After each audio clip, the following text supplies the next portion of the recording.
हाय दोस्तों, नमस्ते, प्रणाम। मैं रीना भार्गव, मेरे यूट्यूब चैनल में आप सभी का स्वागत है। और एक छोटा सा लाचारी गीत लेके आए हैं। अच्छा लो शेयर और कमेंट में बताना। और मैं माँ भारती, हमारे यूट्यूब चैनल में भी आप लोगों का स्वागत है। तो हम लोग गाने जा रहे हैं एक जोगिया वाला गीत।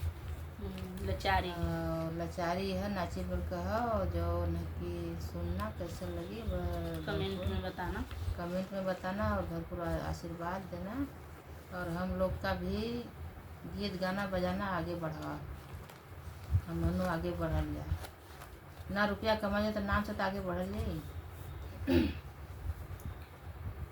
जोगिया के भजनिया बड़ी सुहावन हमारी माई हो। जोगिया के भजनिया बड़ी सुहावन हमारी माई हो।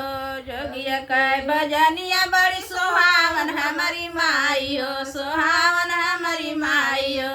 कह तू त जोगिया संगवा जाई तमरी माई हो। कह तू त जोगिया संगवा जाई तमरी माई हो। जोगिया का भजनिया बड़ी सुहावन हमारी माई हो। जोगिया का भजनिया बड़ी सुहावन हमारी माई हो। ससुर जो नवैया हमारी बेटी हो। अनवैया हमारी बेटी हो। काऊ दे भवन के जब बाबा हमारी बेटी हो। काऊ दे भवन के जब बाबा हमारी बेटी हो। ससुर जय नवैया हमारी बेटी हो। अनवैया हमारी बेटी हो।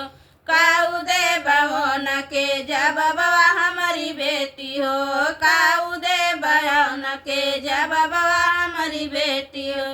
माटी के पुतलवा माई दिया तू बनाई हो। दिया तू बनाई हो। डोलिया में दिया बैठाई हमारी माई हो। माटी के पुतलवा माई दिया तू बनाई हो। दिया तू बनाई हो। डोलिया में दिया बैठाई हमारी माई हो। डोलिया में दिया बैठाई हमारी माई हो। जोगिया कई भजनिया बड़ी सुहावन हमारी माई हो। जोगिया कई भजनिया बड़ी सुहावन हमारी माई हो। बसुरु जय नवैया हमारी माई हो। नवैया हमारी बेटी हो। काऊ दे भवन के जब बाबा हमारी बेटी हो। काऊ दे भवन के जब बाबा हमारी बेटी हो। माई का बसुरु जय नवैया हमारी बेटी हो। नवैया हमारी बेटी हो। काऊ दे भवन के जब बाबा हमारी बेटी हो। काऊ दे भवन के जब बाबा हमारी बेटी हो।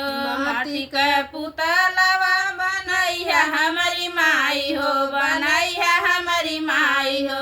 डोलिया में दिया बैठाई हमारी माई हो। डोलिया में दिया बैठाई हमारी माई हो। जोगिया कई भजनिया बड़ी सुहावन हमारी माई हो।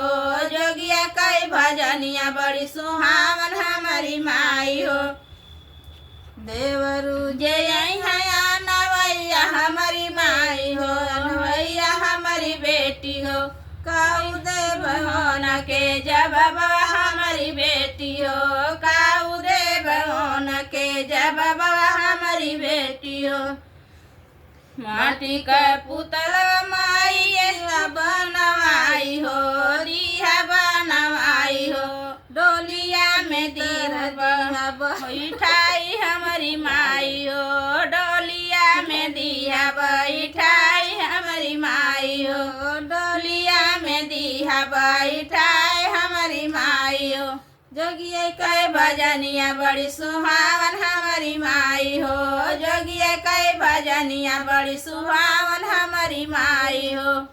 बहुत प्यारा संगे लोभाई गई में तो क्या कर गई। बहुत अच्छा गीत है। आप लोग फुल वॉच में सुनिएगा। बहुत अच्छा गीत है।